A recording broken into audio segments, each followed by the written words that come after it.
আল্লাহ পাক রব্বুল আলামিন পবিত্র কোরআনুল কারীমের মাধ্যমে জানিয়ে দিচ্ছেন আল কারিআতু মাল কারিআতু ওয়া মা আদরাকা মাল কারিআ। আমার আল্লাহ পাক রব্বুল আলামিন জগৎবাসীকে লক্ষ্য করে বলছেন, ও দুনিয়ার মানুষেরা, এই পৃথিবীর একদিন নিঃশেষ রয়েছে, এই পৃথিবীর একদিন ধ্বংস রয়েছে। আর সেই বিষয়টাই আমি আল্লাহ তাআলা সূরাতুল কারিয়ার মাধ্যমে জানিয়ে দিলাম। এক নম্বরে আল্লাহ পাক রব্বুল আমিন ইরশাদ করছেন, আল কারিয়া, প্রলয়ঙ্কারী ভয়ঙ্কর সেই আওয়াজ। মাল কারিয়া, প্রলয়ঙ্কারী ভয়ঙ্কর সেই আওয়াজ কি তোমরা কি জানো? ওয়া মা আদরাকা মাল কারিয়া।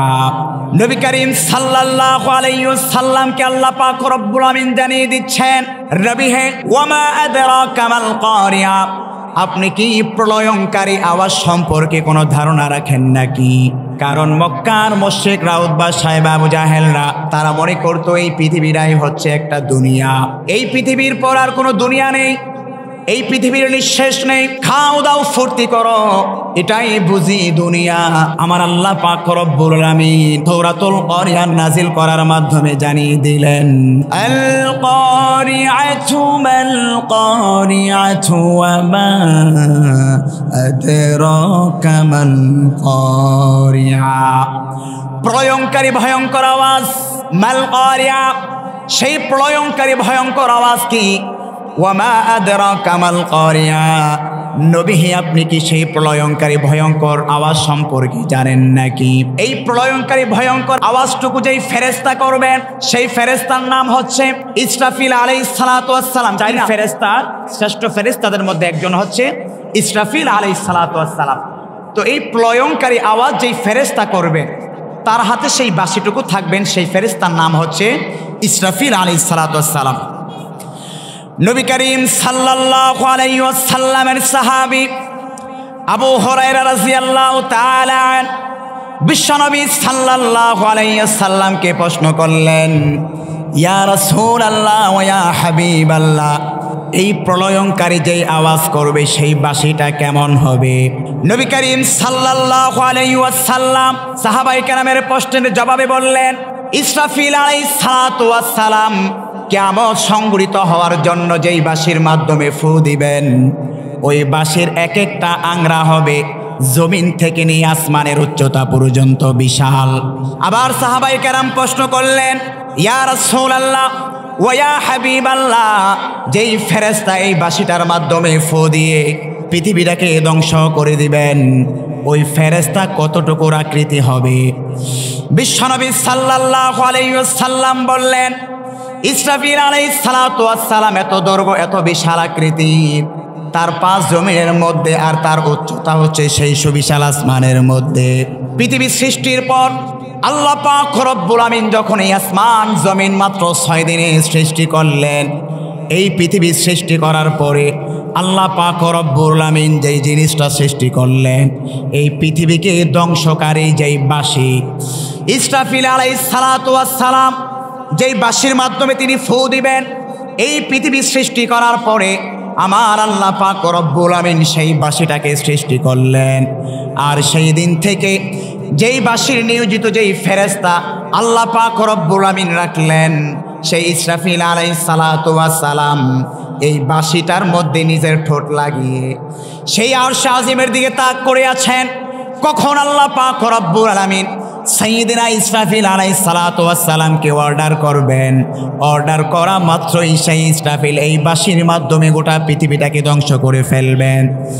আমার আল্লাহ পাক রব্বুল আলামিন সেই কিয়ামতের যেই ভয়ঙ্কর বিকট আওয়াজ হবে, কিয়ামত সংঘটিত হওয়ার সময়, সেই বিভীষিকাময়ের মুহূর্তগুলো 30 নম্বর পারা সূরাতুল কারিয়ার ছোট্ট এই সূরার মাধ্যমে তিনি ব্যক্ত করলেন, আল কারিআতু মাল কারিআতু ওয়া মা আদরাকা মাল কারিআ।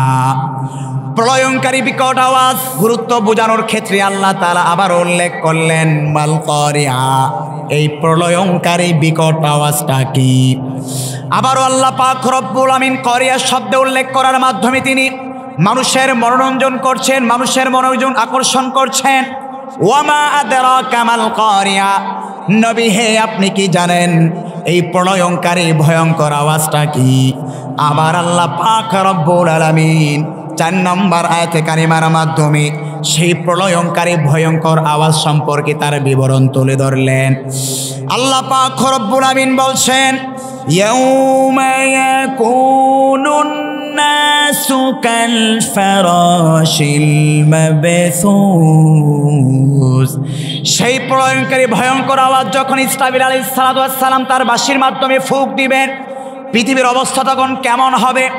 আল্লাহ পাক রব্বুল আলামিন 4 নম্বর আয়াতে কারিমার মাধ্যমে তার বিবরণ তুলে ধরলেন।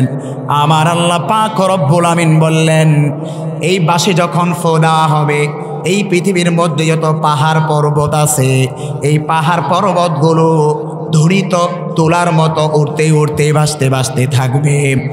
প্রিয় ভাইয়েরা আমার, আল্লাহ পাক রব্বুল আলামিন এই পৃথিবীতে কিয়ামত সংঘটিত হওয়ার জন্য যে ইসরাফিল ফেরেশতাকে নিযুক্ত করে রাখলেন, তিনি এই পৃথিবীকে ধ্বংস করার জন্য আল্লাহ তাআলার নির্দেশে 2টা ফু দিবেন। 1 নম্বর ফু দেওয়ার সাথে সাথে গোটা পৃথিবীটা ধ্বংস হয়ে যাবে। আমার আল্লাহ পাক রব্বুল আলামিন সূরাতুজ জুমারের 68 নম্বর আয়াতে কারিমার মাধ্যমে ইসরাফিল আলাইহিস সালাতু ওয়াস সালাম যখন প্রথম বাঁশির মধ্যে ফু দিবেন, তখন পৃথিবীর অবস্থা কেমন হবে তার বিবরণ আল্লাহ তাআলা পবিত্র কোরআনের মাধ্যমে জানিয়ে দিলেন। ওয়া নুফিখা ফিস সূরি ফাসাইকা মান ফিস সামাওয়াতি ওয়াল আরদি ইল্লা মান শাআল্লাহ। ইসরাফিল আলাইহিস সালাতু ওয়াস সালাম যখন আল্লাহ পাক রব্বুল আলামিনের আদেশ ক্রমে বাঁশির মাধ্যমে প্রথমে ফু দিবেন, এই আসমান এবং জমিনের মধ্যে যা কিছু আছে এই সব কিছু ধ্বংস হয়ে যাবে একজনের অর্ডারে। বলুন তো তিনি কে? ইল্লা মান শাআল্লাহ, তবে কিছু জিনিস ব্যতীত। মুফাসসিরে কেরাম বললেন ইল্লা মান শাআল্লাহ, কিছু জিনিস ব্যতীত হয়েছে। এই জিনিসটা কি হতে পারে? ইসরাফিল আলাইহিস সালাতু ওয়াস সালাম যখন বাঁশির মাধ্যমে ফু দিবেন, গোটা পৃথিবীর সৃষ্টিজীব সব ধ্বংস হয়ে যাবে। তবে কিছু জিনিস ব্যতীত। মুফাসসিরে কেরাম তাফসিরে উসমানির মধ্যে এসেছে, তার মধ্য থেকে আল্লাহ পাক রব্বুল আলামিনের 4 জন যেই বড় বড় ফেরেশতা রয়েছে, সাইয়্যিদিনা জিবরাইল আলাইহিস সালাতু ওয়াস সালাম, সাইয়্যিদিনা মিকাইল আলাইহিস সালাতু ওয়াস সালাম, এরপরে ইসরাফিল আলাইহিস সালাতু ওয়াস সালাম, তারপরে আমাদের রূহকে কবজ করার জন্য মৃত্যুর সময় যেই ফেরেশতা আমাদের নিকট আসে তার নাম হচ্ছে মালাকুল মাউত তথা আজরাইল আলাইহিস সালাতু ওয়াস সালাম। এই 4 ফেরেশতা ব্যতীত তাওজিহুল কোরআনের মধ্যে এসেছে ইল্লা মান শাআল্লাহর দ্বারা। মুফাসসিরে কেরাম ব্যক্ত করলেন আল্লাহর আরশ বহন করার জন্য যেই সমস্ত নূরের ফেরেশতারা আছে তারা ব্যতীত গোটা পৃথিবীর মধ্যে যা কিছু আছে সব কিছু ধ্বংস হয়ে যাবে। আবার কোন কোন মুফাসসির বলেছেন এই পৃথিবীর মধ্যে যত শহীদগণ আছে তারা ব্যতীত পৃথিবীর মধ্যে যত কিছু আছে সব কিছু সেই ইসরাফিল আলাইহিস সালাতু ওয়াস সালামের বাঁশির ফুৎকারের মাধ্যমে ধ্বংস হয়ে যাবে। আমার প্রিয় ভাইয়েরা, সূরাতুজ জুমারের 68 নং আয়াতে কারিমার মাধ্যমে আল্লাহ তাআলা জানিয়ে দিলেন, যখন সাইয়্যিদিনা ইসরাফিল আলাইহিস সালাতু ওয়াস সালাম এই সংসিঙ্গার মধ্যে ফু দিবেন, গোটা পৃথিবীর মধ্যে যা কিছু আছে সব কিছু যিনি ধ্বংস করে দিবেন একজন, বলুন তো তিনি কে?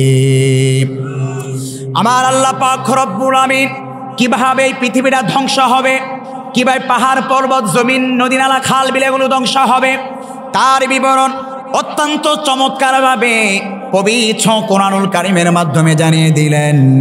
ওয়া তাকুনুল জিবালু কালইহনিল মানফুশ। আল্লাহ পাক রব্বুল আমিন বলছেন, যখন ইসরাফিল আলাইহিস সালাতু ওয়াস সালাম এই বাঁশির মাধ্যমে আল্লাহ পাক রব্বুল আমিন অর্ডারে প্রথমে ফু দিবেন, তখন এই পৃথিবীর মধ্যে যত পাহাড় পর্বত আছে ধুনিত রঙিন পশমের মতো এই পাহাড়গুলো উঠতে থাকবে। বালিশ তৈরি করার জন্য, আরামদায়ক তোশক তৈরি করার জন্য যেই তুলা আমরা ব্যবহার করি সেই তুলাগুলো বাতাসের ছোঁয়া পেলে যেমন উঠতে থাকে, কোনো রকম স্পর্শ ছাড়া। ঠিক একইভাবে সেই সিঙ্গার ফুঁক যখন এই পাহাড় পর্বতের চর্ণকরে পৌঁছে যাবে, সেই বিকট আওয়াজের কারণে এই পাহাড়গুলো ধ্বনিত তোলার মতো উঠতে থাকবে। এই জমিনের অবস্থা কি হবে? 29 নম্বর পারা সূরাতুল মুজাম্মিলের 14 নম্বর আয়াতে কারিমার মাধ্যমে জানিয়ে দিলেন, এই বিকট আওয়াজ যখন ইসরাফিল আলাইহিস সালাতু ওয়াস সালাম করবেন, এই জমিনের অবস্থা তখন কি হবে? সূরাতুল মুজাম্মিলের 14 নম্বর আয়াতে কারিমার মাধ্যমে আল্লাহ জানিয়ে দিলেন, ইয়াউমা তারজুফুল আরদু ওয়াল জিবালু ওয়া কানাতিল জিবালু কাসীবাম মাহিলা। এই পৃথিবীর মধ্যে যেদিন কিয়ামত সংঘটিত হবে, আল কারিয়া মাল কারিয়া ওয়া মা আদরাকা মাল কারিয়া, যেদিন সেই ইসরাফিল আলাইহিস সালাতু ওয়াস সালাম প্রলয়ঙ্কারী ভয়ঙ্কর আওয়াজ করার মাধ্যমে এই গোটা পৃথিবীটাকে ধ্বংস করবেন, সেই ভয়ঙ্কর আওয়াজের ছোঁয়া পেয়ে জমিনগুলোর অবস্থা কি হবে? সেদিন পাহাড় ও জমিন প্রকম্পিত হবে। সেই প্রকম্পনের কারণে পাহাড় বালুর স্তূপে পরিণত হয়ে যাবে। নদীর জোয়ার বাটায় দেখবেন কখনো নদীর এপার ভাঙে ওপার পড়ে, এটাই হচ্ছে নদীর খেলা। আবার যমুনা নদী যখন আপনি পার হবেন, সেই যমুনা নদীর জোয়ারে, সেই যমুনা নদীর মধ্যে দেখবেন বালুর চর বয়ে যায়। সেই বালুর চরের মতো কিয়ামতের সময় এই আসমান এবং জমিন যেই পাহাড় পর্বত আছে, এই সবগুলো সেই ভয়ঙ্কর আওয়াজ শুনে তারা একটা বালুর স্তূপের মতো হয়ে যাবে। শুধু তাই নয়, স্বয়ং জমিন নিজেকে নিজে কম্পন সৃষ্টি করবে। যেমনটা 30 নম্বর পারা সূরাতুজ জিলজালের 1 নম্বর আয়াতে কারিমার মাধ্যমে আল্লাহ তাআলা জানিয়ে দিলেন, ইযা যুলজিলাতিল আরদু জিলজালাহা ওয়া আখরাজাতিল আরদু আসকালাহা। যেদিন এই ভয়ঙ্কর আওয়াজ হবে কিয়ামতের সময়, যখন জমিনকে ঝাঁকুনি দেওয়া হবে, ওয়া আখরাজাতিল আরদু আসকালাহা, জমিন তার ভিতরে যা কিছু আছে সব কিছু, মানুষ যেমন মাঝে মাঝে বমি করে, এই কিয়ামতের সময় জমিনটাও বমি করে তার ভিতরে যা আছে সব ছেড়ে দিবে। জমিনের মধ্যে যে খনিজ পদার্থ সম্পদগুলো ছিল, জমিনের মধ্যে যত মৃত মানুষগুলো ছিল, জমিনের মধ্যে যত গোপন জিনিসগুলো আছে, এই সবগুলো আখরাজাতিল আরদু আসকালাহা, যেদিন কিয়ামত সংঘটিত হয়ে যাবে, সেদিন সেই জমিনটা সব কিছু সেই ভূমির মতো সেই জমিনটাও এভাবে তার ভিতর থেকে সব বের করে দিবে। আমার প্রিয় ভাইয়েরা, শুধু তাই নয়, এই মানুষগুলোর অবস্থা কি হবে? গর্ভবতী মহিলাদের অবস্থা কি হবে? আমার আল্লাহ পাক রব্বুল আলামিন সূরাতুল হজ্জের 2 নম্বর আয়াতে কারিমার মাধ্যমে জানিয়ে দিলেন, যেদিন আল কারিয়া প্রলয়ঙ্কারী ভয়ঙ্কর আওয়াজ হবে কিয়ামতের সময়, সেই ভয়ঙ্কর আওয়াজ শুনে গর্ভবতী মহিলাদের কেমন দুর্বিসন্ধি অবস্থা হবে আমার আল্লাহ পাক রব্বুল আলামিন অত্যন্ত চমৎকারভাবে তুলে ধরছেন। ইয়াউমা তারাউনাহা তাযহালু কুল্লু মুরদিআতিন আম্মা আরদাআত ওয়া তাদাউ কুল্লু যাত। আমার আল্লাহ পাক রব্বুল আলামিন জানিয়ে দিচ্ছেন, ও দুনিয়াবাসীরা শোনো,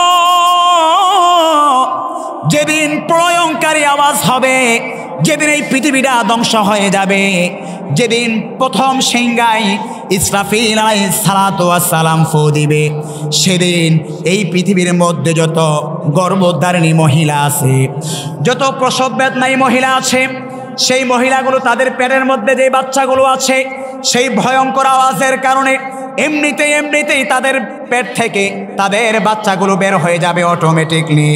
জাতা হামলিন হামলাহা ওয়া তারান্নাসা সুকারা ওয়া মা হুম বিসুকারা। আমার আল্লাহ পাক রব্বুল আমিন জানিয়ে দিচ্ছেন, দুনিয়ার মানুষেরা হঠাৎ করে এই দৃশ্য দেখে তারা ভাববে, আহারে এটা কিসের আওয়াজ হচ্ছে? আর এই আওয়াজের কারণে আমাদের গর্ভবতী নারীগণ কেন এমনিতেই তাদের পেটের মধ্যে থেকে বাচ্চা বের হয়ে যাচ্ছে। তা মানুষের এই দৃশ্য দেখে তখন মনে করবে, ওয়া তারান্নাসা সুকারা, নিশ্চয় সে হয়তো পাগল হয়ে গিয়েছে, নিশ্চয় সেই মহিলা হয়তো বিকারগ্রস্ত হয়ে গিয়েছে। আমার আল্লাহ পাক রব্বুল আমিন জানিয়ে দিচ্ছেন পরের শব্দের মাধ্যমে, ওয়ামা হুম বিসুকারা ওয়ালাকিন্না আযাবাল্লাহি শাদীদ। বরঞ্চ তারা পাগল নয়, বরঞ্চ তারা বিকারগ্রস্ত নয়, জেনে শুনে সেই বিকট আওয়াজের কারণে তাদের গর্ভ থেকে তাদের বাচ্চাগুলো অটোমেটিক বের হয়ে যাবে। আর আমার আল্লাহ পাক রব্বুল আমিন জানিয়ে দিলেন, ওয়ালাকিন্না আযাবাল্লাহি শাদীদ, আমি আল্লাহ তাআলার পাকড়াও, আমি আল্লাহ তাআলার শাস্তি অত্যন্ত ভয়াবহ। আমার প্রিয় ভাইয়েরা, তার মানে এই পৃথিবীতে যে কিয়ামত সংঘটিত হবে, ইসরাফিল আলাইহিস সালাতু ওয়াস সালামকে যে আল্লাহ তাআলা পৃথিবীর সৃষ্টি এবং জমিন সৃষ্টির পরে বাঁশির মাধ্যমে নিযুক্ত করে রেখেছেন কিয়ামতের বাঁশি ফু দেওয়ার জন্য, এটা আমাদের সকলের অন্তরে বিশ্বাস আছে না নাই? কিয়ামত যা হবে আমাদের বিশ্বাস আছে তো ইনশাল্লাহ। অনেক নামধারী মুসলমান আছে, তারা মনে করে এই পৃথিবীর মধ্যে এসেছি, খাও দাও ফুর্তি করব, মজা মাস্তি করব, মার দরকার, এরপরে আমাদের আর কোনো জগৎ নাই। কবরের বিশাল যে একটা জগৎ রয়েছে, পরকালের যে একটা জগৎ রয়েছে, হাসরের ময়দান, বিচারের ময়দান যে আল্লাহ তাআলা কায়েম করবে, এগুলোকে অনেক আলট্রা মডার্ন বিজ্ঞান মনস্ক মানুষ আমরা বিশ্বাস করতে চাই না। কেন বিশ্বাস করতে চায় না? তার অন্যতম একটা কারণ হচ্ছে আধুনিক শিক্ষায় অনেক শিক্ষিত মানুষ আমরা যখন বিসিএস মাস্টার্স কিংবা আরও পড়াশোনার জন্য বিভিন্ন দেশে আমরা সফর করি, তখন আধুনিক বিজ্ঞানের শিক্ষা অর্জন করতে গিয়ে বিজ্ঞান আমাদেরকে বলে, বিজ্ঞানের মূল থিওরি হচ্ছে মানুষ যা দেখে তাই বিশ্বাস করে, আর বিজ্ঞান সেটাই বিশ্বাস করে। আমার প্রিয় ভাইয়েরা, কিন্তু কিয়ামত এমন একটা জগৎ, পরকাল এমন একটা জগৎ, পৃথিবীর মধ্যে যে একজন স্রষ্টা, একজন রিজিক দাতা, একজন বিধানদাতা, একজন মালিক, একজন কর্তা আছে। এখানে আমরা যারা মুসলমান আছে, আমরা কি কেউ এগুলো এই চোখের মাধ্যমে দেখেছি কি বলেন? কেউ এই চক্ষুর মাধ্যমে আমরা দেখি নাই। কিন্তু বিজ্ঞানের থিওরি বলে বাস্তবতা যেহেতু ঘটছে না, কাজেই সেগুলো আমরা বিজ্ঞান বিশ্বাস করি না। সেই ফলশ্রুতিতে সমাজের মধ্যে কিছু নামধারী মুসলমান আছে যারা কিয়ামত, আখেরাত, পরকাল বিশ্বাস, কবরের জগৎ, হাসর নাসর এগুলো বিশ্বাস করে না। কিন্তু আমার আল্লাহ পাক রব্বুল আমিন এই গোটা পৃথিবীর মানুষদেরকে লক্ষ্য করে জানিয়ে দিচ্ছেন, ও পৃথিবীর মানুষেরা, তোমার আনাচে কানাচে তোমার চোখের সামনে, বরং খুব বেশি দূরে নয়, বেশি দূরে নয়, তোমার এই 3.5 হাত দেহের মধ্যে তুমি একটাবার দৃষ্টিপাত করেই দেখো না। কত চমৎকার হাত আমি আল্লাহ তাআলা বানিয়ে দিলাম, সুন্দর চক্ষু আমি আল্লাহ তাআলা বানিয়ে দিলাম, কত সুন্দর দুটা শ্রবণ শক্তি আমি আল্লাহ তাআলা দিলাম। ও বান্দা, তুমি কি একটাবারের জন্য লক্ষ্য করো না? তোমার মতো অনেক মানুষ তো সমাজের মধ্যে আছে, যেই মানুষটা তোমার মতো হাতও নাই, পাও নাই। তাহলে এই যে আল্লাহ তাআলা বৈচিত্র্য দান করলেন, এগুলো দেখি কি মনে হয় নাই পৃথিবীর মধ্যে একজন স্রষ্টা আছে? কথা বলেন ঠিক না বেঠিক?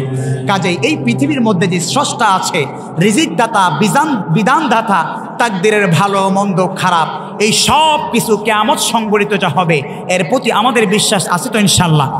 আল্লাহ তাআলা কিয়ামত যে সংঘটিত হবে, তিনি যে সব কিছুর মালিক, তিনি যে সব কিছু করতে পারেন, তার প্রমাণ্য চিত্র তিনি আমাদের মাঝে সূরাতুল হজ্জের 5 নম্বর আয়াতে কারিমার মাধ্যমে জানিয়ে দিচ্ছেন। আমার আল্লাহ পাক রব্বুল আমিন গোটা পৃথিবীর মানুষদেরকে জানিয়ে দিচ্ছেন, ও দুনিয়ার মানুষেরা, এই পৃথিবীকে আমি আল্লাহ তাআলা যেমনইভাবে সৃষ্টি করলাম, সৃষ্টি করার পরে তোমাদেরকে সব চাইতে সম্মান দান করলাম। যেমনটা আল্লাহ তাআলা বলছেন, ওয়ালাকাদ কাররামনা বনি আদম ওয়া হামালনাহুম ফিল বাররি ওয়াল বাহর। আল্লাহ পাক রব্বুল আমিন বলছেন, এই পৃথিবীকে সৃষ্টি করার পরে তার মধ্যে আমি আল্লাহ পাক রব্বুল আমিন সব চাইতে যেই প্রাণী কুলকে সম্মান দান করলাম, সেটা আর কোনো অন্য প্রাণী নয়, সেটা ঘোড়া, হাতি কিংবা অন্য কোনো প্রাণীও নয়। সেই প্রাণীর নামই হলো বনি আদমের সন্তান। পড়েন সুবহানাল্লাহ। আর আল্লাহ পাক রব্বুল আমিন বলছেন, ও বনি আদমের সন্তান, আর শোনো, তুমি তোমার এই সৃষ্টির দিকে একটু লক্ষ্য করো। এই পৃথিবীর মধ্যে তুমি কিন্তু একদিন উল্লেখযোগ্য কিছুই ছিলে না, সেজন্য আল্লাহ পাক রব্বুল আমিন 29 নম্বর পারা সূরাতুল ইনসান তথা সূরাতুদ দাহরের প্রথম নম্বর আয়াতে কারিমার মাধ্যমে জানিয়ে দিলেন, হাল আতা আলাল ইনসানি হিনুম মিনাদ দাহরি লাম ইয়াকুন শাইআম মাযকুরা। ও পৃথিবীর মানুষেরা, এই পৃথিবীর মধ্যে যখন তোমার জন্ম হয় নাই, পৃথিবীর কোনো মানুষ তোমার সম্পর্কে ধারণাও রাখে নাই, তোমাদের উভয়ের মাঝে যুগল হবে, একজনের সাথে আরেকজনের বিবাহ হবে। গোড়ার শাল এই এলাকার মানুষ গোড়ার শাল বাজারের মানুষের সাথে বিবাহ হবে। বিবাহের পরবর্তী শুক্রাণুর মাধ্যমে আল্লাহ তাআলা তোমাদের গর্ভে সন্তান দান করবেন, এটা কল্পনাও আমরা করতে পারি না।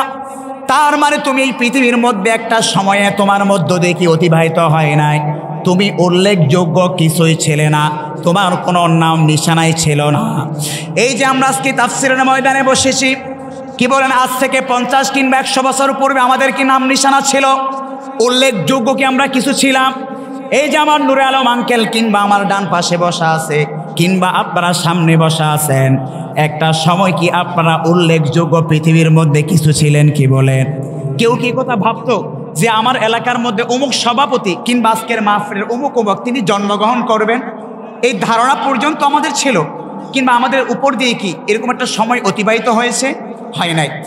আবার আল্লাহ পাক রব্বুল আমিন বলছেন, সেই অনস্তিত্ব থেকে আমি আল্লাহ পাক রব্বুল আমিন কেমন করে তোমাকে অস্তিত্ব দান করলাম, সেই অস্তিত্বের বিবরণ তুমি বান্দা কোরআন থেকে জেনে নাও। আবার আল্লাহ পাক রব্বুল আমিন সূরাতুল হজ্জের 5 নম্বর আয়াতে কারিমার মাধ্যমে অস্তিত্ব সম্পর্কে বলছেন, ইয়া আইয়ুহান নাসু ইন কুনতুম ফি রাইবিম মিনাল বাস।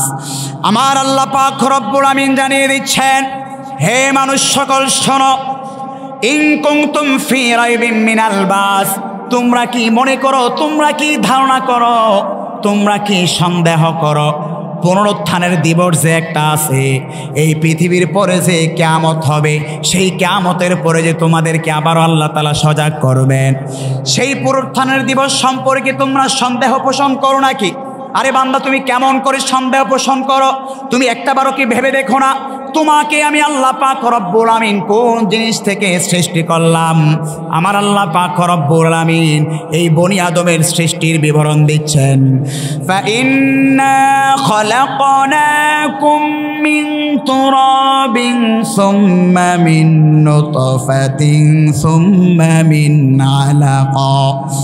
আমার আল্লাহ পাক রব্বুল আমিন বলছেন, হে মানুষ সকল, নিশ্চয় আমি রব্বুল আলামিন প্রথমেই তোমাকে সামান্য একটা মাটি থেকে সৃষ্টি করলাম, এরপরে আমি আল্লাহ পাক রব্বুল আমিন সুম্মা মিন নুতফা, তোমাদেরকে শুক্রাণু থেকে আমি আল্লাহ তাআলা তৈরি করলাম ধাপে ধাপে, তারপরে সুম্মা মিন আলাকা, এরপরে সেই ছোট্ট ছোট্ট হাজার হাজার শুক্রাণু থেকে একটা মাত্র শুক্রাণুকে আমি আল্লাহ তাআলা কাজে লাগানোর মাধ্যমে তুমি মায়ের গর্ভের মধ্যে গোস্তের টুকরায় পরিণত হলে, সেই গোস্তের টুকরা হওয়ার পরে আবার অবস্থা কেমন হলো বান্দা? তুমি একটু ভাবো, গোস্তের টুকরা হয়ে গেছেই বলে যে তুমি মানুষ হয়ে যাবে তা নয়, তা নয়।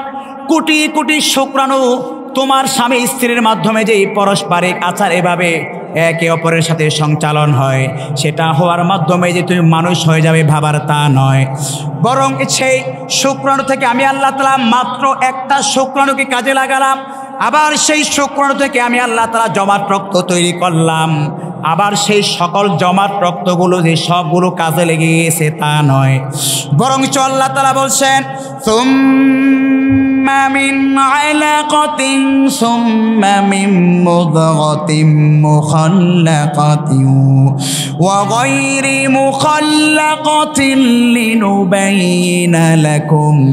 আবার সেই জমাট রক্তটা, কারোর রক্তটা আমি আল্লাহ কাজে লাগাইলাম, আবার কারো রক্ত থেকে আমি আল্লাহ তাআলা কাউকে বানাইলাম না।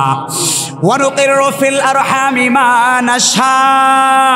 ও দুনিয়ার মানুষের একটা বারের জন্য কি ভাবনা, এভাবে আমি আল্লাহ তাআলা মায়ের গর্ভের মাধ্যমে যাকে চাই তাকে সৃষ্টি করলাম, ইলা আজালিম মুসাম্মা, নির্দিষ্ট একটা সময়ের মধ্যে, অর্থাৎ দীর্ঘ 9 মাস 10 দিনের একটা সময়ের লং প্রসেসের মাধ্যমে, আর আমি আল্লাহ পাক রব্বুল আমিন সেই পেটের মাধ্যমে তোমার সেই নাভির মাধ্যমে কিভাবে খাবার সঞ্চালন করাইলাম, ও বান্দা তুমি কি একটা বারের জন্য ভাবো না? মা যখন তার সন্তানের মধ্যে কনসেপ্ট বন্ধ হয়ে গিয়েছে, অর্থাৎ হাইজ নাফাসের রক্ত বন্ধ হয়ে গেছে, বিষাক্ত রক্তটা যখন পেটের মধ্যে বাচ্চা এসে গেল, তখন আমি আল্লাহ তাআলা কুদরতের মাধ্যমে সেই নাপাক রক্তটাও বন্ধ করে দিলাম শুধু তোমার সম্মানার্থে। কেননা তুমি পুত পবিত্র একটা গোস্তের টুকরা, তোমার কোনো অপরাধ নাই, তুমি একজন নিষ্পাপ বাচ্চা। সেই সন্তান তুমি যখন পেটের গর্ভের মধ্যে ছিলে, তোমার খাওয়ানোর ব্যবস্থা আমি আল্লাহ তাআলা কেমন করে করাইলাম, এই জবান দিয়ে এই মুখ দিয়ে তা নয়, বরং সম্মানিত মায়ের যে নাভি রয়েছে সেই নাভির মাধ্যমে তোমার নাভিটাকে আমি সংযোগ স্থাপন করে দিলাম। ও বান্দা তুমি কি একটা বারও ভাবো না কেমন করে আমি আল্লাহ তাআলা তোমাকে প্রসেসের মাধ্যমে পৃথিবীতে পাঠাইলাম। এরপরে আল্লাহ তাআলা বলছেন দীর্ঘ ইলাজালিম মুসাম্মা, দীর্ঘ 9 মাস 10 দিন পরে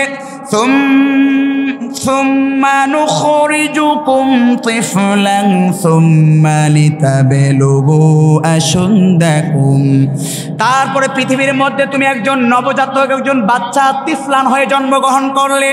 সেই বাচ্চা সম্পর্কে পৃথিবীর কোনো মানুষও জানতো না, ধারণাও করে নাই। এই যে পৃথিবীর মধ্যে যে আল্লাহ সন্তান দিতে পারেন আবার সন্তান নাও দিতে পারেন, এমন দম্পতি সমাজের মধ্যে নজির আছে না নাই? আল্লাহ তাআলা বলছেন তিফলান তোমাকে বাচ্চা হিসেবে জন্ম দিলাম, বাচ্চার কৈশোর বয়স পার হওয়ার পরে সুম্মা লিতাবলুগু আশুদ্দাকুম, এরপরে তুমি একজন শায়েখ হয়ে গিয়েছ, অর্থাৎ বৃদ্ধ মানুষ যারা হয়ে যায় আরবিতে এদেরকে বলা হয় শায়খ। আল্লাহ বলছেন সুম্মা লিতাবলুগু আশুদ্দাকুম, তারপর তুমি একটা বয়সের ভারে উপনীত হয়েছ। বান্দা ওয়ামিনকুম মাইয়ুতাওয়াফা ওয়ামিনকুম মাইয়ুরাদ্দু ইলা আরযালিল উমরি, এভাবে আল্লাহ তাআলা বান্দাদের বিবরণ দিচ্ছি। তারপরে তোমার মৃত্যু হয়, কাউকে জীবিত করি আমি আল্লাহ তাআলা। আমার প্রিয় ভাইয়েরা, তার মানে কিয়ামত যা হবে, কিয়ামতের পরে যে পুনরুত্থানের দিবস হবে, এই যে আল্লাহ তাআলা আমাদের সৃষ্টির মাধ্যমে তিনি তার প্রমাণ্য চিত্র উপস্থাপন করলেন, যেই আল্লাহ আমাকে আপনাকে সেই ছোট্ট শুক্রাণু, কোটি কোটি শুক্রাণু থেকে একটা শুক্রাণুকে জমাট রক্তে পরিণত করলেন। সেই জমাট রক্তগুলো যে আবার কাজে লেগে যায় তা না, বরং অনেক রক্ত কাজে লাগে, আবার অনেক রক্ত সেই পেটের মধ্যে থাকতেই নষ্ট হয়ে যায়, ফলে বাচ্চা জন্ম হয় না।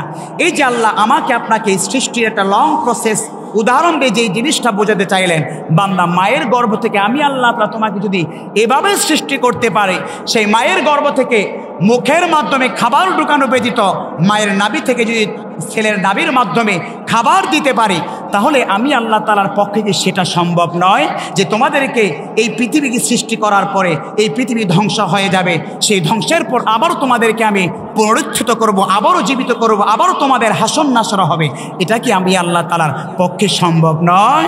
সুতরাং কিয়ামত যা হবে এই বিষয়ে আমাদের কোনো সন্দেহ আছে?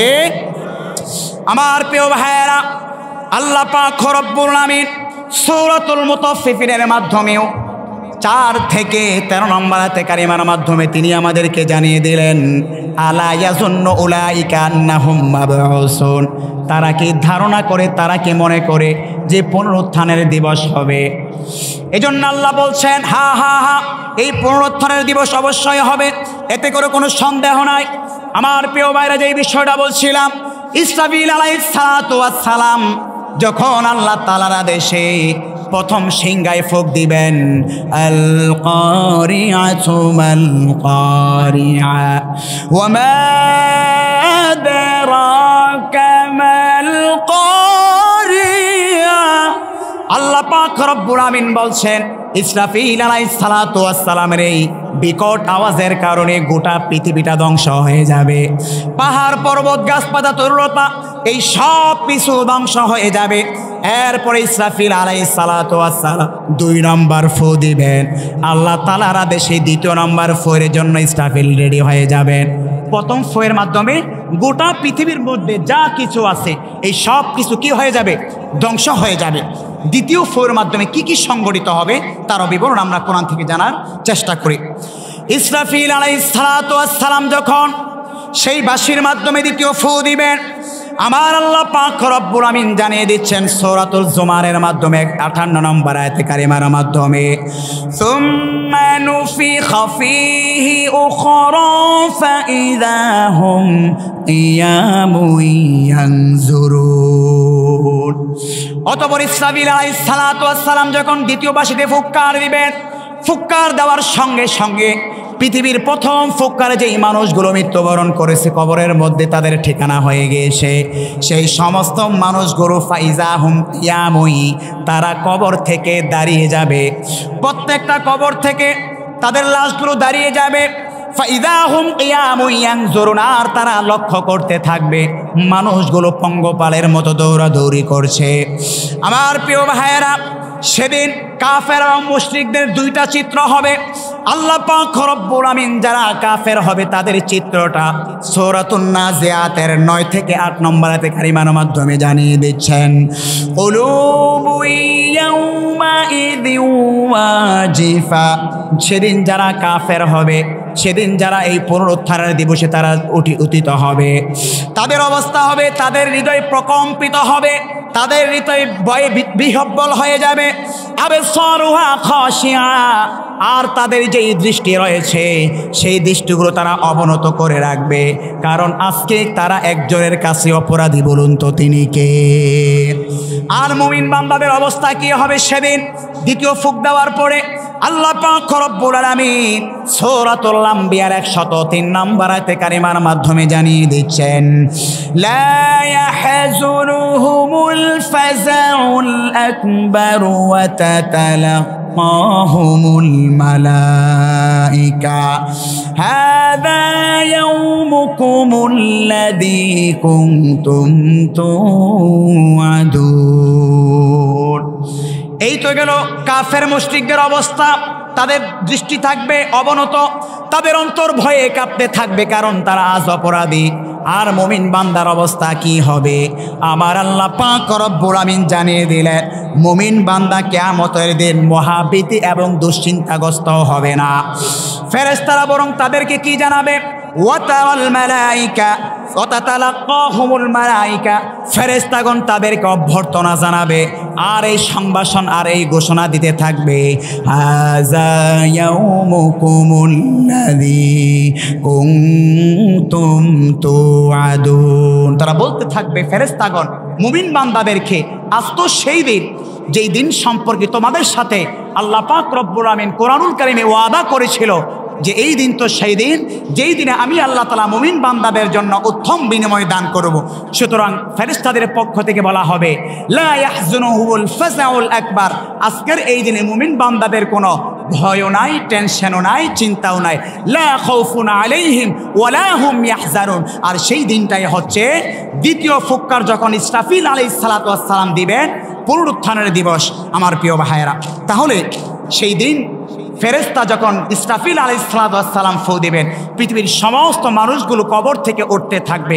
প্রশ্ন হচ্ছে, যে সমস্ত মানুষেরা মৃত্যু হয় না এবং তাদের কবর দেওয়া হয় নাই, তাহলে তারা কবর থেকে কি করে উঠবে? এর জবাব সম্পর্কে মুফাসসির কেরাম বলেছেন, এর দ্বারা উদ্দেশ্য হচ্ছে কবর দেওয়া হোক কিংবা কবর না দেওয়া হোক, যাদেরকে অলরেডি কবর দেওয়া হয়েছে কিয়ামতের পূর্বে তারাও সেদিন উত্থিত হবে, এবং যারা কিয়ামতের বিকট আওয়াজের মাধ্যমে মৃত্যুবরণ করেছে তারাও সেদিন উত্থিত হবার। এটাকেই বলা হয়েছে কবর থেকে তারা ফাইজা হুম কিয়ামুন ইয়ানজুরুন, উঠবে।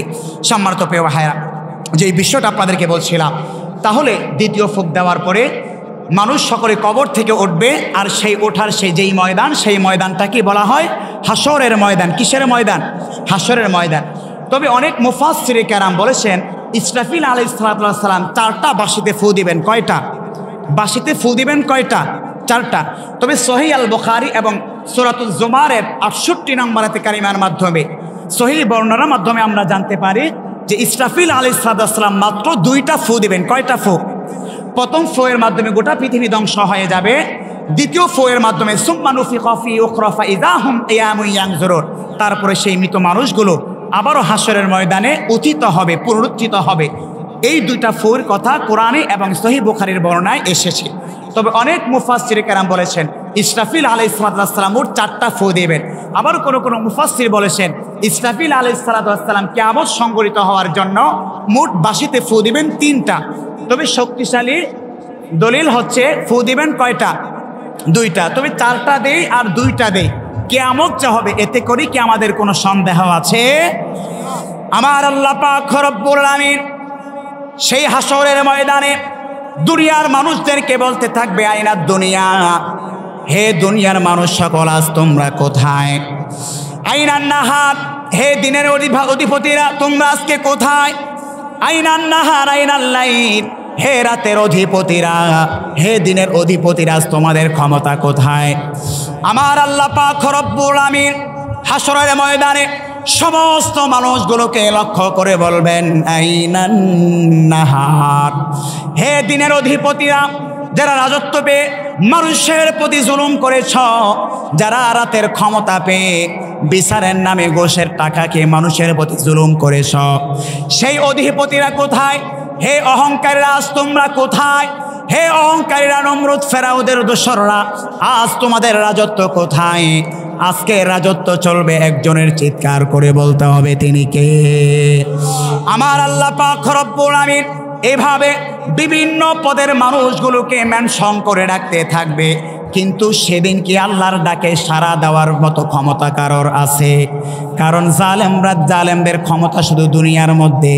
তবে যেই ক্ষমতা যদি অপব্যবহার বেশি হয়ে যায়, জুলুমের মাত্রা যদি বেশি হয়ে যায়, গোষ্ঠী সুদ্ধা পর্যন্ত দেশ থেকে পালাইতে বাধ্য হবে। কথা বলেন ঠিক না বেঠে? যার নজির পৃথিবীর ইতিহাস আমাদেরকে দেখিয়ে দিয়েছেন। ফেরাউন, উতবা, সাইবা, আবু জাহেলদের গোষ্ঠী সুদ্ধা। ফেরাউনও কিন্তু এই গোষ্ঠী সুদ্ধা সেই বাহরে কুলজুম তথা নীল দরিয়ার মধ্যে নাকানি সুবানি খাওয়ার মাধ্যমে মৃত্যুবরণ হয়েছে কি হয় নাই? শুধুমাত্র যে গোষ্ঠী সুদ্ধা আমাদের দেশের প্রধানমন্ত্রী যে পালাইছে তা না, বরং তিনি যাকে ফলো করছে, ফলো করে নিজেকে খোদার আসনে বসাইছে, তার লিডারও কিন্তু ফেরাউন। সেই ফেরাউনের যেই দলবল ছিল সকলেই নীল দরিয়ার মধ্যে ঝাঁপিয়ে পড়ে সকলের মৃত্যু সংঘটিত হয়েছে কি হয় নাই? তবে বর্তমান তথ্য প্রযুক্তি যেহেতু ভিন্ন, সকলের শাস্তি তো আর একরকম হবে না। কেউ পানিতে চুবাইয়া মৃত্যুবরণ করবে, কেউ দেশ থেকে পালিয়ে যাবে। বিভিন্ন রকমের বিভিন্ন আযাব আল্লাহ তাআলা দিয়ে মানুষকে পরীক্ষা করেন। কেন পরীক্ষা করেন? আল্লাহ বলছেন এই ক্ষমতা যে আমি আল্লাহ দিয়েছি, ক্ষমতার অপব্যবহার করা যাবে না। কাজেই যারা আল্লাহ তাআলা আযাব দিয়েছেন, যাদেরকে বিভিন্ন শাস্তি দিয়েছেন, তারা তো অলরেডি শাস্তি পেয়েই গিয়েছেন। এবং বান্দার হক যদি নষ্ট করে থাকে, আমার বিশ্বাস, এটা আমার বিশ্বাস, আল্লাহ তাআলা তাদেরকে আরও নিমজ্জিত করবেন। সবে মাত্র তো দেশ থেকে পালাইতে বাধ্য হয়েছে।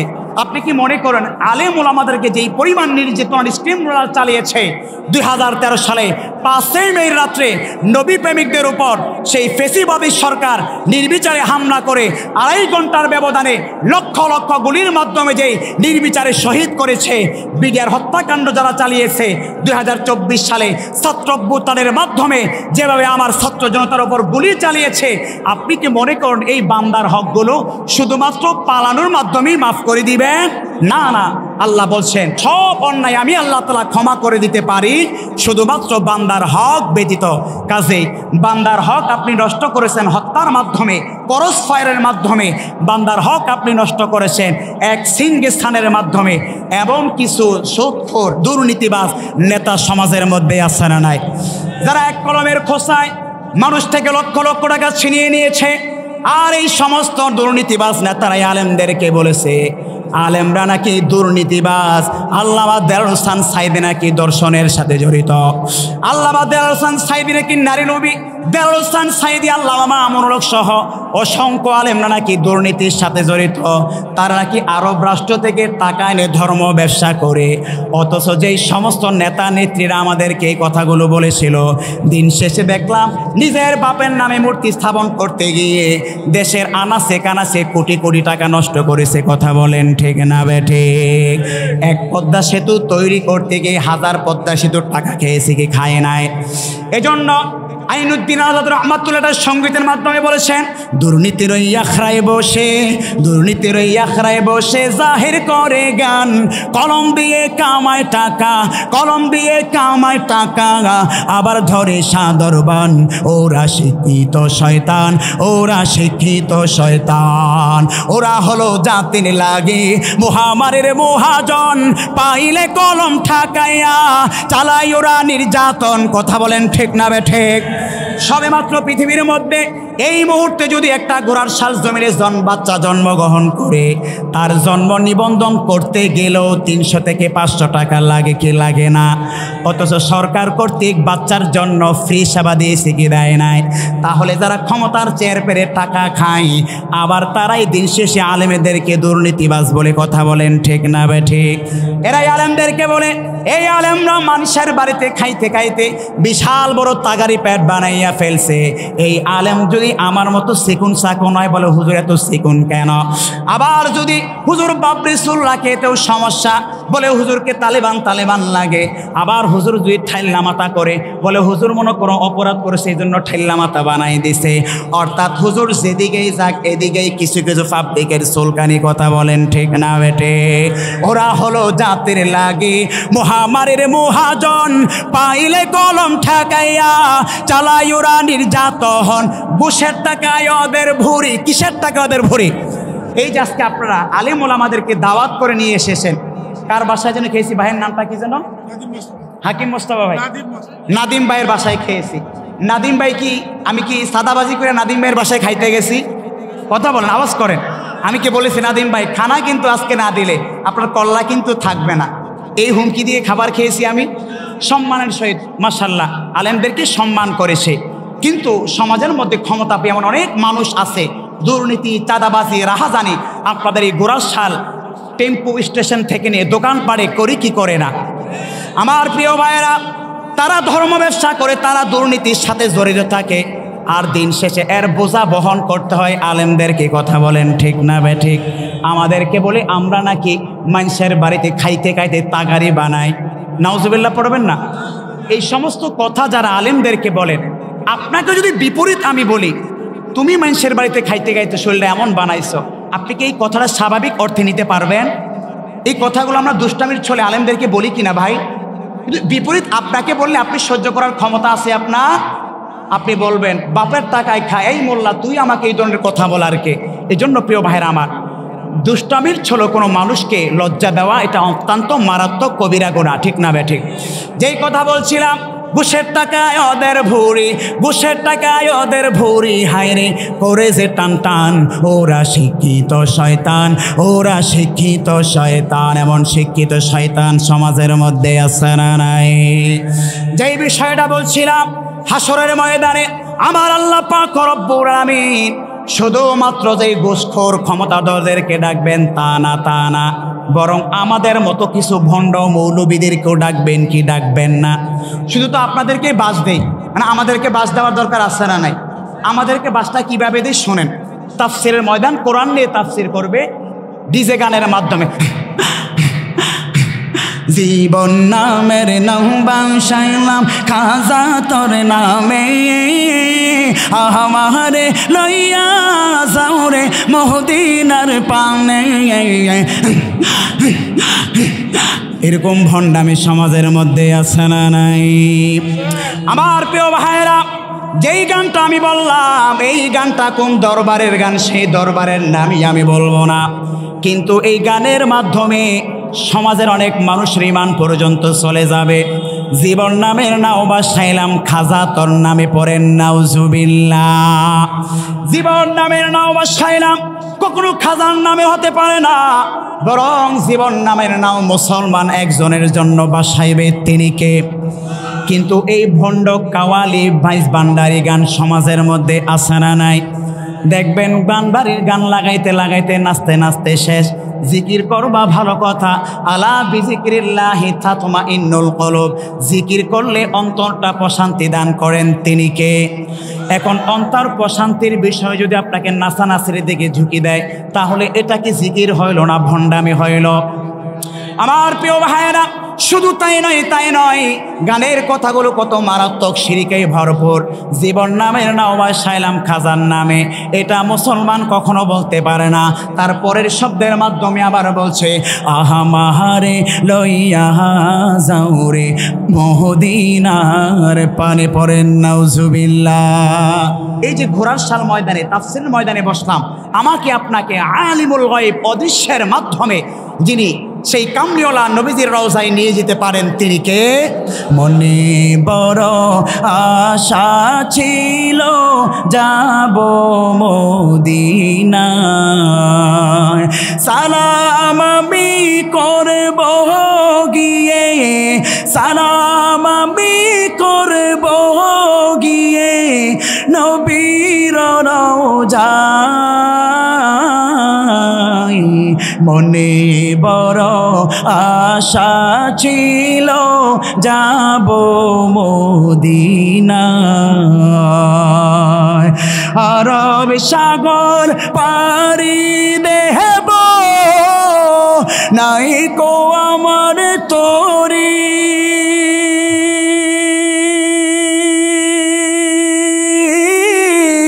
বাকি নাই যে উড়ে যাব ডানাতে ভরে করি।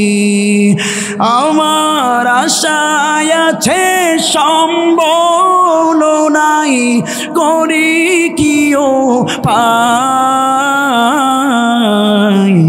মনে বড় আশা ছিল যাব মদিনায়। আমাদের সকলের এই মনে আশা আছে না নাই? কিন্তু এই আশাটাও যদি আল্লাহ তাআলা চান, অদৃশ্যভাবে আমাকে আপনাকে সেই কামলিওয়ালার রওজায় নিয়ে যেতে পারেন কি পারেন না? এই গুণটা যদি আমি আমার পীরের জন্য, আমি আমার নূরে আলম ভাইয়ের জন্য, কিংবা আমার নেতার জন্য নির্ধারিত করে দেই, তাহলে আল্লাহর সাথে শিরকের গুনাহ হবে কি হবে না? তাহলে এই গানের মাধ্যমেও কিছু কিছু ভণ্ড আলেম আমার মতো মানুষকে ধোঁকা দেয় কি দেয় না? তাফসীরের নাম করে ডিজে গানের মঞ্চ বানিয়ে ফেলে, নিশিরাইতে কারবাসি আছে না নাই? আমি কইলে তো হয়ে যাবে, এজন্য আর গাইলাম না। আমি যদি আরে দেখাই থেকে আমিও বইলা ফেলি, এজন্য আর বললাম না। এরকম ভণ্ডামি করি কি করে না? এখন তো আবার নতুন গান বাড়িছে, এক কাপ চা বানাও কিসের জন্য? স্বামীর জন্য। এক কাপ চা বানাই স্বামীর জন্য, আদা দেব, এরপরে কি দেব? লেবু দেব। এক কাপ চা বানাই স্বামীর জন্য। ফেসবুক, ইউটিউবে, গুগলে সব জায়গায় এই অহেতুক ভিডিও আছে না নাই? আমার প্রিয় ভাইরা, যে কথা বলছিলাম, এগুলোর মাধ্যমে কিছু কিছু আলেম আছে তাফসীরের নাম দিয়ে মানুষকে ভুল ইনফরমেশন দেয়, যার ফলে সে নিজেও পথভ্রষ্ট, মানুষও পথভ্রষ্ট। তাহলে আল্লাহ তাআলা কিয়ামতের ময়দানে এই সমস্ত ভণ্ড আলেমদেরকেও ডাকবেন কি ডাকবেন না? এজন্য আল্লাহ বলছেন, দুনিয়ার মধ্যে সবচাইতে ভালো মানুষ তারা যাদের অন্তরে আল্লাহর ভয়, তো তা আলেম ওলামা। আবার সবচেয়ে খারাপ কারা? এই আলেমরাই। কেন? তারা অপব্যাখ্যা করে। এজন্য প্রিয় ভাইয়ের আমার বলছিলাম, তাহলে আপনারা কি রাগ করেছেন? আপনাদেরকে তো ইঙ্গিত করে অনেকগুলো কথাই বলেছি, কারণ আমি হুজুরকেও কিন্তু বাদ রাখি না। আমাদের মধ্যে ভণ্ডামি, দুর্নীতি আছে না নাই? আমার আল্লাহ পাক রব্বুল আমিন বলবেন, আলা লাহুল মুলকু লিল্লাহিল ওয়াহিদিল কাহ্হার। আজকের এই দিনে ক্ষমতা চলবে একজনের জন্য, তিনি কে? সেজন্য আল্লাহ পাক রব্বুল আমিন 27 নম্বর পারা সূরাতুর রহমানের মাধ্যমে তিনি জানিয়ে দিলেন, ইসরাফিল আলাইহিস সালাতু ওয়াস সালাম যখন দ্বিতীয় ফু দিবেন, ফুয়ের সঙ্গে সঙ্গে গোটা পৃথিবী ধ্বংস হয়ে আবার পুনরুত্থিত হবে। শুধুমাত্র একজন থাকবে, কুল্লু মান আলাইহা ফান। পৃথিবীর সব কিছু ধ্বংস, ফিনিশ হয়ে যাবে। ওয়ায়াবকা ওয়াজহু রাব্বিকা যুল জালালি ওয়াল ইকরাম। শুধুমাত্র বাকি থাকবে একজনের বিচারক। বলুন তো তিনি কে? আমার আল্লাহর কি ধ্বংস আছে? নিঃশেষ আছে? আল্লাহ কি মাঝে মাঝে নাই হয়ে যান? আল্লাহ বলছেন, ওয়ায়াবকা ওয়াজহু রাব্বিকা যুল জালালি ওয়াল ইকরাম। শুধুমাত্র আমি আল্লাহ তাআলা থাকবো। সম্মানিত প্রিয় ভাইরা, বলছিলাম দ্বিতীয় ফুৎকারের সময় সমস্ত মানুষগুলো উত্থিত হবে। আম্মা জান আয়েশা রাদিয়াল্লাহু তাআলা আনহা নবী করিম সাল্লাল্লাহু আলাইহি সাল্লামকে বললেন, নবীজি যখন কিয়ামতের বিভীষিকাময়ের মুহূর্তের বিবরণ দিচ্ছেন, নবী করিম সাল্লাল্লাহু আলাইহি ওয়াসাল্লাম বললেন, সেই হাসরের ভয়াবহ মুহূর্তটা কেমন হবে? সমস্ত মানুষগুলো উলঙ্গ হয়ে দৌড়াতে থাকবে, কেউ কাউকে চিনবে না। আম্মা জান আয়েশা রাদিয়াল্লাহু তাআলা বিশ্বনবী সাল্লাল্লাহু আলাইহি ওয়াসাল্লামকে প্রশ্ন করলেন, ইয়া রাসূলুল্লাহ ইয়া হাবিবাল্লাহ, একজন নারী আরেকজন পুরুষের দিকে তাকাবে, তার কি লজ্জা হবে না?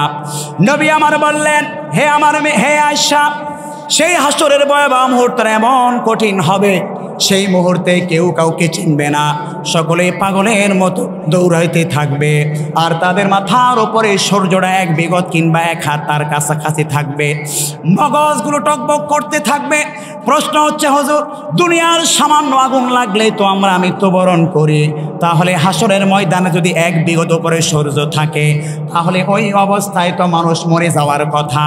কিন্তু না, হাসরের ময়দান এমন একটা জায়গা, যেই জায়গাতে আপনার মৃত্যু হবে না, আপনার জীবিতও হবে না, বরং আল্লাহ তাআলা এই হাসরের ময়দানে পাপাচারের কারণে তাকে এমন শাস্তি দিবেন, সে মরবেও না, আবার জীবিতও হবে না, বরং শাস্তির মাধ্যমে যতক্ষণ না পর্যন্ত মিজানের পাল্লা দাঁড় করাবেন, ততক্ষণ পর্যন্ত আল্লাহ তাআলা তাদেরকে শাস্তি দিতেই থাকবেন। আমার প্রিয় ভাইয়েরা, তবে সেই হাসরের ভয়াবহ মুহূর্তে যারা ঈমান নিয়ে মৃত্যুবরণ করেছে, যারা হাসর নাসর কবর ভালো আমল করে মৃত্যুবরণ করেছে, সাবাতুন ইযিল্লুহুমুল্লাহু ফি যিল্লিহি, নবী করিম সাল্লাল্লাহু আলাইহি ওয়াসাল্লাম বললেন, সেই হাসরের ময়দানে ভয়াবহ পরিস্থিতির সময়ে 7 শ্রেণীর ব্যক্তি আল্লাহ তাআলার আরশের নিচে ছায়া পাবেন। কয় শ্রেণীর ব্যক্তি? 1 নম্বর ব্যক্তি হচ্ছেন ইমামুন আদিলুন, যারা ন্যায়পরায়ণ শাসক ছিল। নাম্বার 2, ওয়াশাবুন নাশা ফি ইবাদাতিল্লাহ, যেই যুবকটা তার যৌবন বয়সটা আল্লাহর ইবাদতে কাজে লাগাইলো। আরেকজন হচ্ছে যারা অসহায় মানুষের মুখে খাবার পৌঁছে দিল, সময়গুলোকে কাজে লাগাইলো, নিজের যৌবনকে হেফাজত করলো। এভাবে 7 শ্রেণীর ব্যক্তিকে আল্লাহ তাআলা। আরেক শ্রেণীর ব্যক্তি হলো যে চোখের হেফাজত করলো একজন সুন্দরী নারী দেখা সত্ত্বেও। এই 7 শ্রেণীর ব্যক্তি সেই ভয়াবহ মুহূর্তে আল্লাহর আরশের নিচে ছায়া পাবে। তাহলে মিজানের পাল অর্থাৎ বিচারের কার্য পরিচালনার পূর্বে দ্বিতীয় বাঁশি ফু দেওয়ার যে মুহূর্তটা, এটা হচ্ছে হাসরের ময়দান। এই ময়দানে সকলেই শাস্তি ভোগ করবে, 7 শ্রেণীর ব্যক্তি ব্যতীত। হাদিসের বর্ণনায় আরও অন্যান্য ব্যক্তিদের বিবরণ এসেছে। কেউ অনাহারের মুখে খাবার তুলে দিলে, ন্যায় ইনসাফ প্রতিষ্ঠা করলে, ভালো পথ দেখালে, ভালো কাজ করলে, এগুলোর মাধ্যমেও আল্লাহ তাআলা সেই হাসরের ময়দানে শাস্তি থেকে লাঘব করবেন। এরপরে বিচার কার্য পরিচালনা করবেন। বিচার কার্য পরিচালনা করার পরে কে জাহান্নামী হবে আর কে জান্নাতি হবে সেই ঠিকানা হবে তখন। কিন্তু এর পূর্বে হাসরের ময়দানের পরিস্থিতি হচ্ছে এটা। আমার প্রিয় ভাইয়েরা, আল্লাহ পাক রব্বুল আমিন সেই কিয়ামতের বিভীষিকা মুহূর্তগুলো সূরাতুল কারিয়ার মাধ্যমে জানিয়ে দিচ্ছেন। আল কারিয়া, প্রলয়ঙ্কারী ভয়ঙ্কর সেই আওয়াজ সম্পর্কে তোমরা জানো। ওয়ামা আদরাকা মাল কারিয়া, নবী আপনি কি জানেন সেই প্রলয়ঙ্কারী ভয়ঙ্কর আওয়াজটা কি?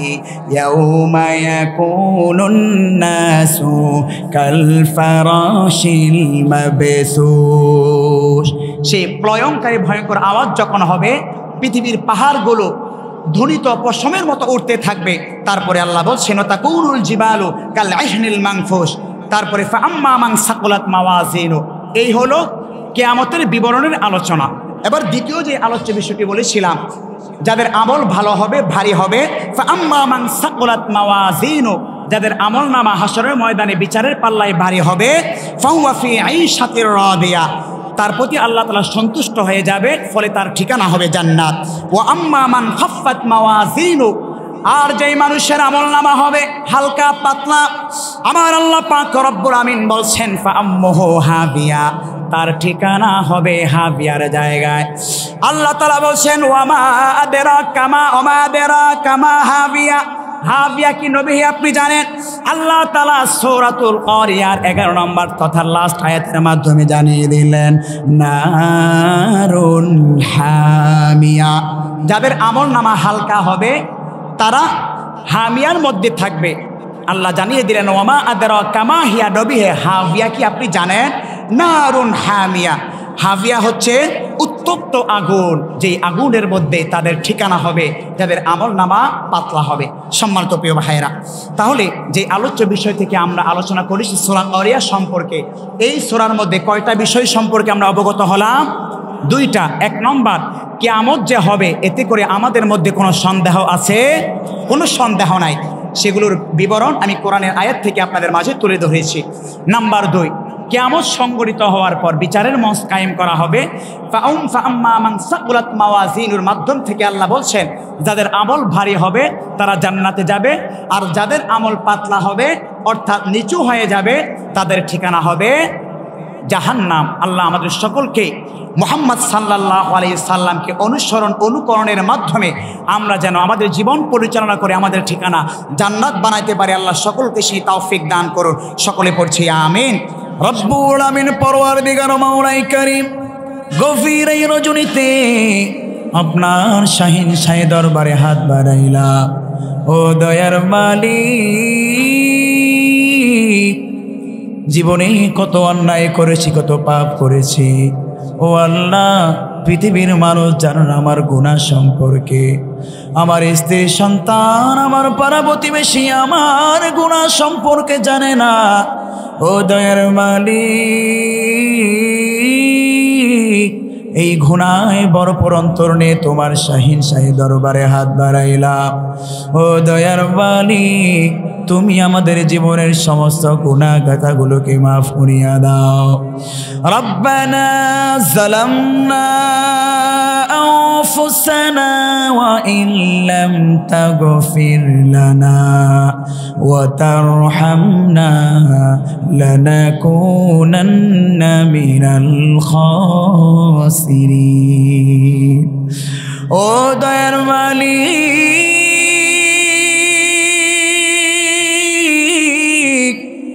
রাত্র যত গভীর হয়ে যায় দোকানের শাটারগুলো মানুষ বন্ধ করে চলে আসে।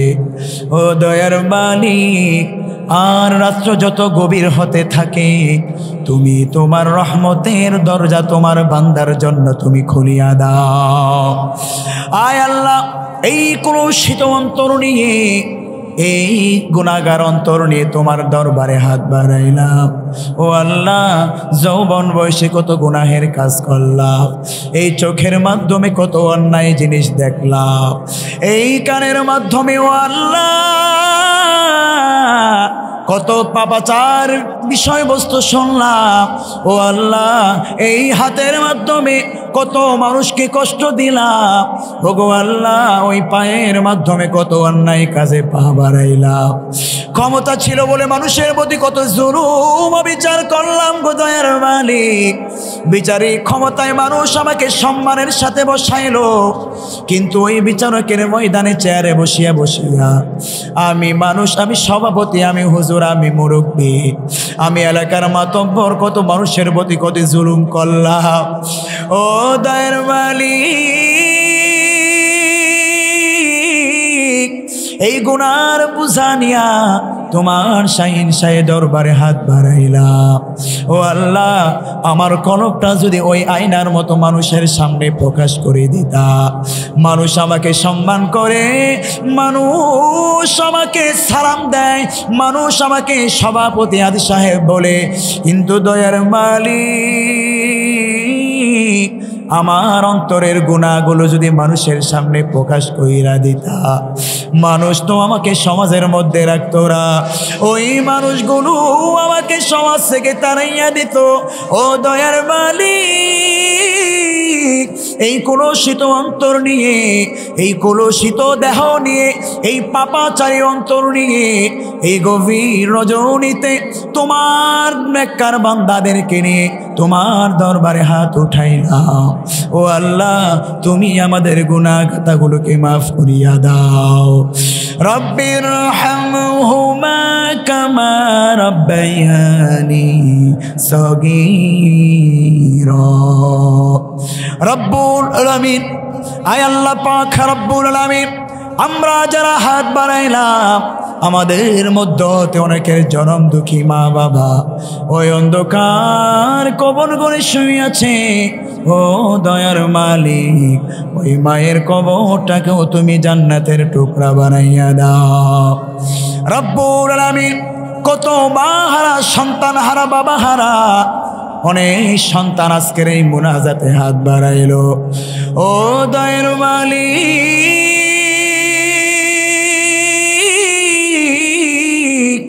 আমাদের মধ্যে হতে যাদের অন্ধকার কবরের মধ্যে মা বাবা শুয়ে আছে, ওই মা বাবার কবরটাকে তুমি জান্নাতের টুকরা বানাইয়া দাও। ও দয়ার মালিক, যেই মাকে কেন্দ্র করে এই পৃথিবীর রঙিন দৃশ্যগুলো দেখলাম, এই জায়গা জমিন বিল্ডিং গাড়ি বাড়ির মালিক হইলাম, ওই মা না জানি ওই অন্ধকার কবরের ঘরের মধ্যে কেমনি শুয়ে আছে। মা আমার সন্তানকে এক মুহূর্তের সময় না দেখলে মা নিজেকে স্থির রাখতে পারতেন না। ও দয়ার মালিক, ওই মাকে কত বছর হলো দেখি না, ওই মায়ের নুরানি চেহারাটা 5 বছর, 2 বছর, 10 বছর, 30 বছর হইল দেখি না। হায় আল্লাহ, ওই মা না জানি অন্ধকার কবর করে কেমনে শুইয়া রইছে। ও দয়ার মালিক,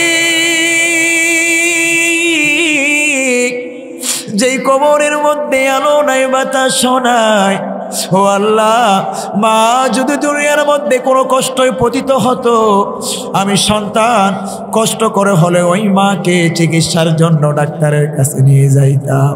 ও আল্লাহ, কিন্তু আজকে মা ওই অন্ধকার কবর করে কি অবস্থায় আছে তা তো আমি দেখি না। ও আল্লাহ, আমাদের মধ্যে কোনো সন্তানের মা বাবা যদি ওই জাহান্নামের আগুনে দাউ দাউ করিয়া জ্বলে, ও গো আল্লাহ, আমাদের মা বাবার কবরটাকেও তুমি জান্নাতের টুকরা বানাইয়া দাও। ও দয়ার মালিক, এই পৃথিবীর মধ্যে এমন অনেক সন্তান জন্মগ্রহণ করেছে, যেই সন্তানকে জন্ম দিতে গিয়ে দীর্ঘ 9 মাস 10 দিন ওই মা গর্ভধারণ করতে গিয়ে কত কষ্ট সহ্য করেছে, কত মা এই পৃথিবী থেকে বিদায় নিয়ে চলে গিয়েছে। ও দয়ার মালিক, ওই মা অন্ধকার কবর করে কি অবস্থায় আছে আমি সন্তান জানি না। জানার জন্য তো একবার কবরটা জিয়ারত করার জন্য যাই না। কবরের সামনে গিয়া কতদিন হইল মায়ের জন্য দোয়া করি না। ও আল্লাহ, তুমি শিখাইয়া দিছো আমাদেরকে মায়ের জন্য, বাবার জন্য কিভাবে দোয়া করতে হয়। রব্বির রহমহুমা কামা রাব্বায়ানি সগীরা। ও দয়ার মালিক, যেই মা বাবাকে উসিলা করে এত ধন দৌলত, এত সম্মানের মালিক আমি হইলাম, ওই মা ওই অন্ধকার কবর ঘরের মধ্যে শুয়ে আছে। ও আল্লাহ, ওই মা কষ্ট করে আমাকে লালন পালন করেছে। মা নিজে না খাইয়া আমার মুখের মধ্যে খাবারটা তুলিয়া দিছে। ও দয়ার মালিক, সংসারের মধ্যে এমন অনেক মহিলা আছে তরকারি পাতিলার মধ্যে নাই, কিন্তু সন্তান জিজ্ঞেস করলো, মা তুমি খেয়েছো নাকি? মা বলল, আরে বাবা আমি খেয়েছি, তোর জন্য রাখছি। ও দয়ার মালিক, ঈদের সময় আসলে মা নতুন কাপড় কিনে না, বাবাও নতুন লুঙ্গি কিনে না, সন্তানদেরকে কিনা দেবে বাবা তোরাই কিন, তোদের আনন্দই আমার আনন্দ। ও দয়ার মালিক, ওই মাকে কতদিন হলো দেখি না। ওই মা ওই অন্ধকার কবর করে কেমনে শুয়ে আছে। ও দয়ার মালিক, তুমি আমাদের মা বাবার কবরটাকে জান্নাতের টুকরা বানিয়ে দাও। ও দয়ার মালিক, আর যাদের মা বাবা বেঁচে আছে ওই মা বাবার খেদমত করে করে জান্নাত কামাই করতে পারি, সেই তৌফিক দিয়া দাও। ও কলিজার টুকরা যুবক মায়েরা, তোমাদের হাতে পায়ে ধরে আমি বলে যাই, মায়ের মনে কখনো কষ্ট দিও না। কারণ মায়ের মনে কষ্ট দিলে দুনিয়াও শেষ, আখিরাতেও শেষ। মায়ের খেদমত করো, কারণ নবী আমার জানাইয়া দিলেন মা বাবার খেদমত করলে সন্তান তার মায়ের পায়ের নিচে জান্নাত পাবে। ও দয়ার মালিক, আয় আল্লাহ, আপনি আমাদের মা বাবার খেদমত বেশি বেশি করার তৌফিক দিয়া দেন। ও দয়ার মালিক, এমন অনেক সংসার রয়েছে নতুন বিবাহ করেছে সন্তান, শাশুড়ি এবং পুত্র বউর মাঝে মনোমালিন্য হয়ে যায়। হায় আল্লাহ, শাশুড়ি আম্মা নিজের ঘরের মধ্যে নতুন একজন মেহমান এসেছে, পুত্রবধূ হিসাবে সে তো আপনাদের ফ্যামিলি সম্পর্কে অনেক কিছু নাও জানতে পারে। ও শাশুড়ি আম্মা, নতুন মানুষ হিসাবে তাকে আপনি বিনয়ের সঙ্গে শিখাইয়া দেয়, মা তুমি এটা করিও না, এভাবে করো। এভাবে নিজের মেয়ের মতো করে পুত্রবধূকেও যদি আমরা কাছে টেনে নেই, আবার পুত্রবধূ যদি ওই শাশুড়ি আম্মার শাসনটাকে নিজের আপন মায়ের মতো ছোটবেলার শাসনের মতো মনে করিয়া নেয়, আমার তো বিশ্বাস ওই সংসারের মধ্যে আর কোনো ঝামেলা হবে না। ও আল্লাহ, যেই সংসারের মধ্যে এই ঝামেলা আছে ওই ঝামেলা তুমি মিটাইয়া দিয়া সুখী সংসার বানাইয়া দাও। ও দয়ার মালিক, তুমি আমাদেরকে এমন পুরুষ বানাইয়া দাও, এমন সন্তান বানাইয়া দাও যেই সন্তান স্ত্রী এবং মা বাবা উভয়কে সমন্বয় করে সুন্দর একটা সংসার করতে পারবে। স্ত্রীকে স্ত্রীর মতো বুঝাইবে, মাকে মায়ের মতো বুঝাইবে। ও আল্লাহ, এমন একটা সুখী সংসার দান করিয়া দাও। আয় দয়ার মালিক, স্বামী স্ত্রীর মাঝে মোহাব্বত ভালোবাসা বৃদ্ধি করিয়া দাও।